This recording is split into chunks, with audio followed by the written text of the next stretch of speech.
Hi guys, what's up? It's me Ruri. Today we're gonna be talking about how to build any habit using the 1% improvement method. Everything will be timestamped down in the description below, so let's get right into it.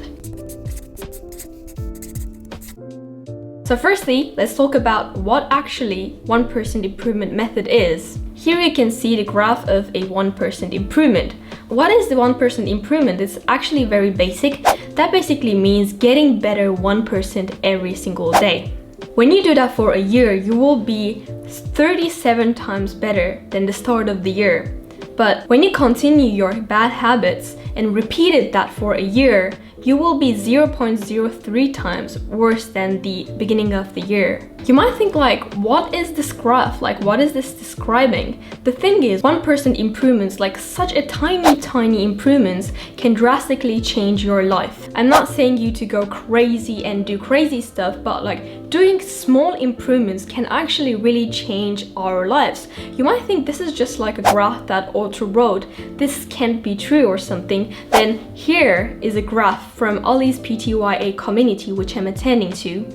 This is the growth of Ali Abdal's channel. As you can see, these two graphs are very similar when you look into them. I've been following Ali for about 2 years, and the thing that I know is that he's always improving something. Maybe audio quality, maybe video quality, maybe the content, maybe the title, maybe the thumbnail, maybe the description below. He's always improving something. By doing small changes, tiny, but every day, he got to the point where he is right now. As you can see, the subscriber count of Ali Abdal. Every single action we take is actually a vote for the person that we want to become. Your weight is your lagging measure of your eating habits. Your network is your lagging measurements of your financial habits. Your knowledge is your lagging measurement of your learning habits. When I say like improving yourself, improving ourselves 1% every single day, it actually seems pretty easy, right? But then why we are not doing that? Do you believe that you're 1% better than yesterday? Or do you think that? Let me know. When we talk about making habits,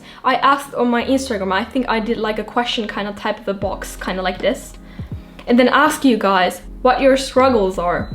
And most of my followers said that they're having problems with building actually a habit and then following it. So I decided to think, why is it so hard to build a habit? For example, there are a lot of people smoking, eating unhealthy, not working out, getting very low quality and less amount of sleep than they actually need. Why we are doing that? Because the impact of them are invisible in short period of time. If you skip workout today, it wouldn't matter that much actually in a long run. If you repeat your workout sessions but maybe skip today, it wouldn't affect that much. Results don't come quickly, so we're likely to slide back to our old habits. Unfortunately, slow pace of change slides bad habits as well. If you procrastinate today, you will find time tomorrow. So now we know that repeating our bad habits will be enormous. Then how not to slide into our bad habits? Habits are kind of like water. Think about water. The water boils at 100 degrees, right? And when you start to heat the water, it's get warmer and warmer, but it wouldn't boil at 90 degrees. It will boil at 100 degrees. And when you stop the water at the 90 Celsius degree point, it wouldn't boil. But just because it didn't boil, it doesn't mean that your heat was not there. It's actually same with the habits. Just because you're not getting the result, it doesn't mean that the effort that you're putting in is meaningless. You just have to wait until the degree comes to the 100 Celsius degrees. You actually have to hit the point where you will be succeed. Here is a graph of what we think should happen and the actual success process.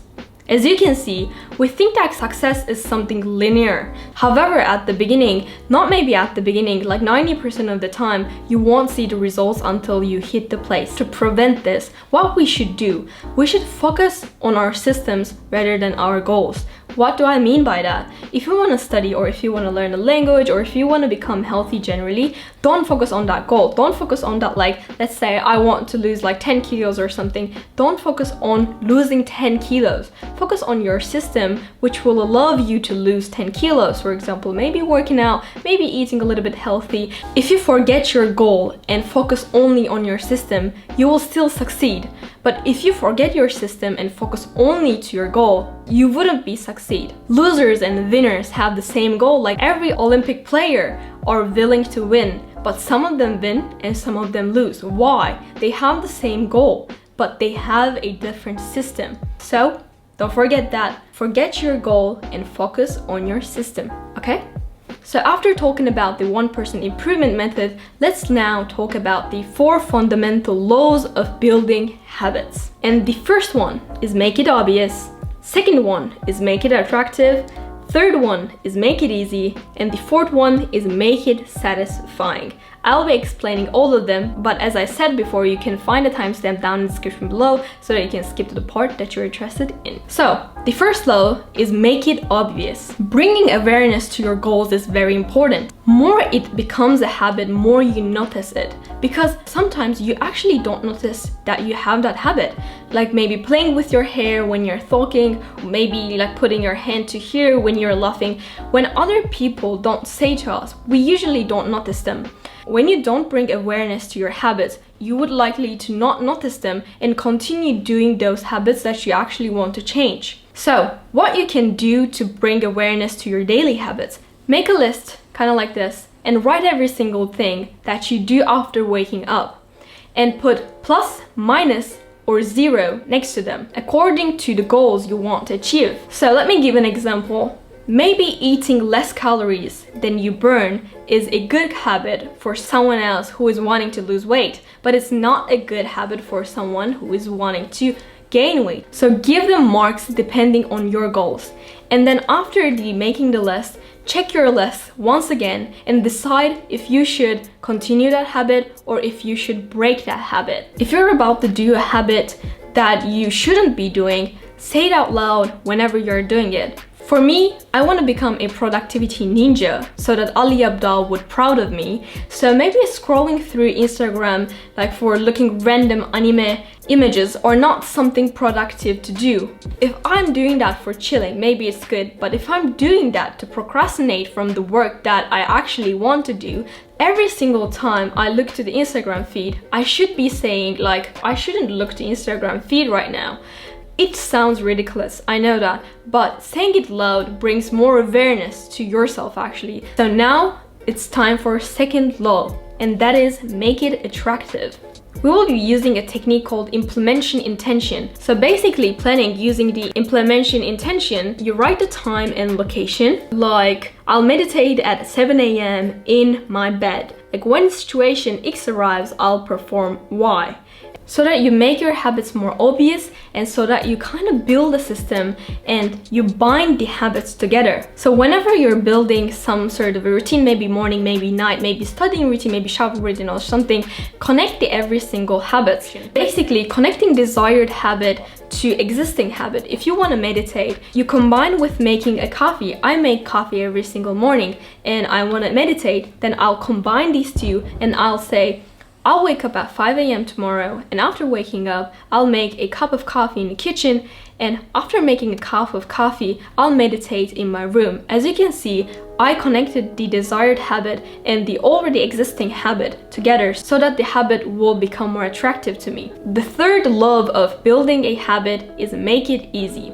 More easier for you to perform a habit, more you're likely to do that habit. Let's say you want to work out, you want to get fit, you want to get fit into that shape, you want to work out and you want to build some muscle and stuff. So after every single work or school or whatever, you come back to home, right? Change into your workout clothes so that it will be easier for you to work out. Make the things easier for you. Design your environment, especially if you're living alone, it's much more easier for you to design your environment. So make it easy for your habits to actually perform them. If you want to be productive and study, keep your desk always clean. If you want to read more books, put a book beside your bed so that it will be easier for you to read some books. So make the things easy for you. So the fourth law of the building habit is make it satisfying. We love rewarding ourselves. We love getting rewards from our actions. I don't smoke, but a lot of people do smoke in the world because you don't get the punishment right away, but you get the reward right away after you smoke. You get the relaxation, you get the de-stress feeling, I don't know how it feels, but you get that after smoking one cigarette. You know that cigarettes aren't healthy for you, but you don't see the unhealthy side effects of cigarettes in a short run. You see them in a long run. So after performing your desired habit, reward yourself. Let's say, because I didn't procrastinate on Instagram, I'll reward myself with blah blah blah. Like, you can basically set a reward whatever you want, but giving yourself reward basically says to your brain that, oh, this action is actually good for you, you should repeat that. More you repeat that task and more you get rewards from that task, you're likely to do that action more and more and more. So in order to continue the good acts in rewarding yourself, use a habit tracker. There are like tons of apps, as you can see here, that you can try so that you can see like how many days you've been doing that, and try to not to break the chain that you actually created. Or maybe you can basically draw a chain to your calendar, like kind of like connecting them so that you won't break the chain. And also, there is a rule that I've heard Matt D'Avella and also the James Clear, the author of The Atomic Habits, talking about like a 2 days rule. That's a rule, basically you don't skip any habit that you want to perform. So let's say if you want to read books, don't skip reading books 2 days continuously. If you skip today, you have to perform it tomorrow. So now let's summarize the things that we talked about. So the first thing is, don't focus on your goal. Focus on your system instead. The second thing is 1% improvements are crucial if we want to grow. So we have 4 different laws for building habits. And the first one is make it obvious. The second one is make it attractive. Third one is make it easy, and the fourth one is make it satisfying. These are the lessons that I learned from a book called Atomic Habits.